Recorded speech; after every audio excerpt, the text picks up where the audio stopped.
Think about the last time your dog planted its feet on a walk and refused to move. You got frustrated. But it wasn't being stubborn. It was keeping you alive. A few seconds later, a heavy branch crashed exactly where you were about to step. If you had pulled that leash harder, you would have been right under it. You probably thought it was a lucky coincidence. Look at your dog right now. That creature sleeping on your floor doesn't do coincidence when it comes to your safety. You think it just got spooked by the wind, but its body may have been picking up on something from the environment long before you could even hear it. While you were just looking at the trees, your dog may have been picking up on subtle cues from that tree long before you noticed anything wrong. It's easy to assume we're the ones in charge on a walk. We hold the leash, we pick the route, we decide when it's time to head back home. But the truth is, your dog is never just walking. It's constantly paying attention to things around you that you don't even notice. When it drops its weight and refuses to move forward, it's overriding a powerful natural instinct. The instinct to run away from danger to save itself. Instead of running, it chooses to stay. It anchors itself to the ground, using its own body weight to force you to stop walking. Something told it to stay, but how it knew, what it was picking up on, is something science is still working to understand. You hear the wind rustling the leaves. Your dog may be listening to something else entirely. It may be detecting subtle sounds coming from that tree that most people never notice. Human ears are built for conversation. Your dog's ears can rotate and focus independently, picking up sounds across a much wider frequency range than ours. To us, structural failure is often completely silent until the exact moment of collapse. Your dog may be hearing things in that environment we simply can't register. But sound traveling through the air may only be part of what it's picking up. Another signal may be coming through its feet. Beneath those soft paw pads lies a dense network of nerve endings.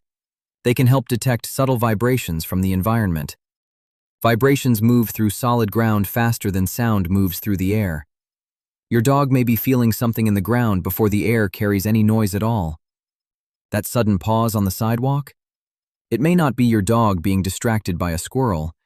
It may be responding to something subtle beneath its feet.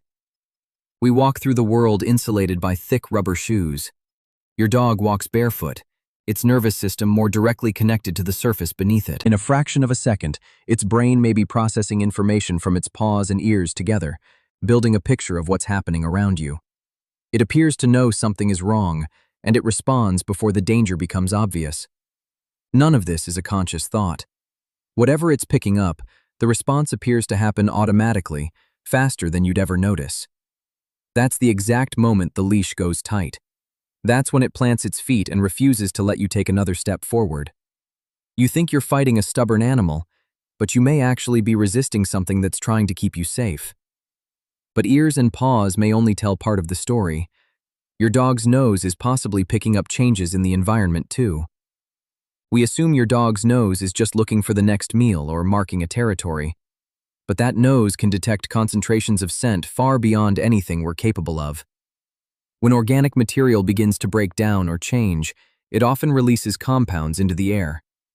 Your dog's nose can detect scent concentrations that are completely invisible to us. Beneath the surface, shifting soil and exposed organic matter carry their own scent signatures. These are changes you and I will never detect. Those tiny chemical changes may provide environmental clues that your dog can detect far more easily than you. Your dog's nose is constantly sampling the air, picking up shifts in its environment that might signal something worth paying attention to. Your dog may also be picking up on subtle changes in the air and environment that we simply can't register. We walk right through those changes without feeling a thing. But your dog appears to notice them, responding in ways we're only beginning to understand. Its senses work together in ways science is still mapping. What we do know is that dogs respond to environmental cues that are completely invisible to us. Now consider what it might be combining. Subtle scents from the environment, sounds outside our hearing range, vibrations from the ground beneath its feet. When enough of those signals point in the same direction, something in your dog responds. It appears to know something is wrong before the danger becomes obvious. Every part of its biology appears to be responding at once. Something in its environment is signaling that staying in this exact spot may not be safe. When an animal senses potential danger, millions of years of evolution kick in. The biological response is simple and powerful. Move away immediately. Your dog may have felt that same ancient pull, but what it chose to do instead appears to go against its most basic survival instinct.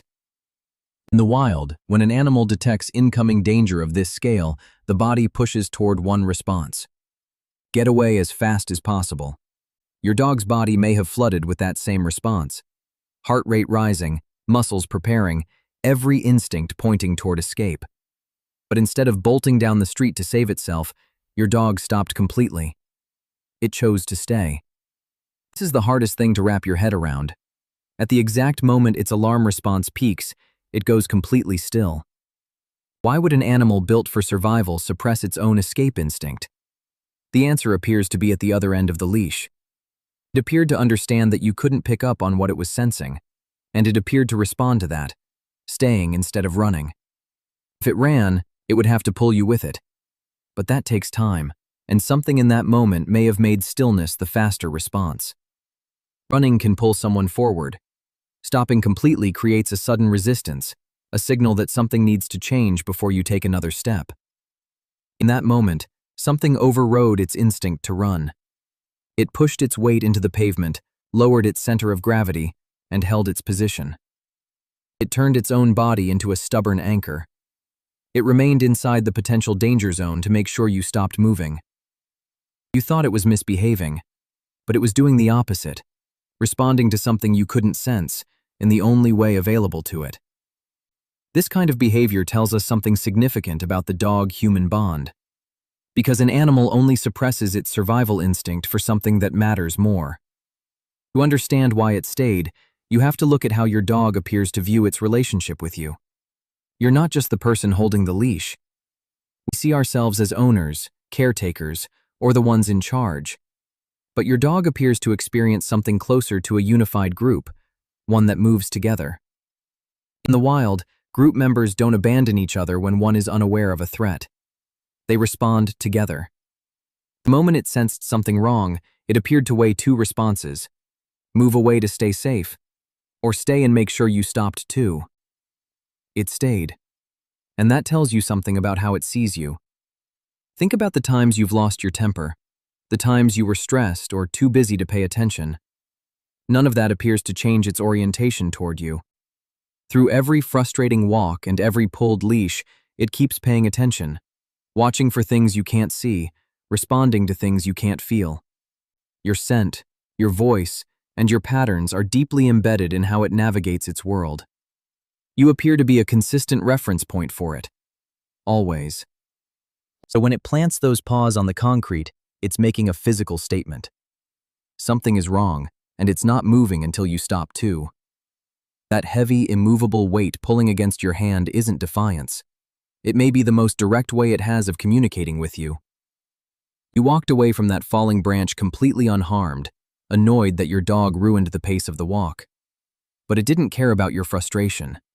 It just responded to what it sensed. And that response, whatever was behind it, kept you out of harm's way. But that moment wasn't a fluke. Your dog is paying attention like that on every single walk. After learning this, you'll never look at a casual walk the same way again. Every time your dog stops to sniff, it's not wasting time. It's not just checking who else walked by. It's sampling its environment, picking up changes in the air, the ground, the structures around you. Its nose is constantly gathering information. It tracks shifts in the environment that stretch far beyond what you can see or hear. As you move down the street, your dog moves with you, but it's processing a version of the environment that looks completely different from yours. It may walk slightly ahead or linger just behind, orienting itself to cover more of the space around you. It's present, and it's paying attention. When it suddenly stops and stares down an empty alley, it may not be nothing.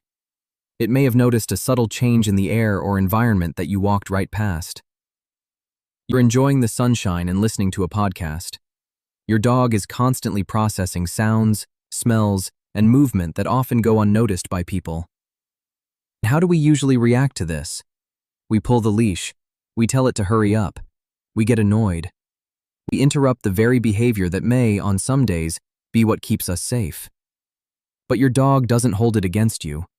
It just refocuses and keeps going. It appears to accept that you're operating with less information than it has. It keeps paying attention anyway, asking for nothing in return. That attention is something it maintains every single day.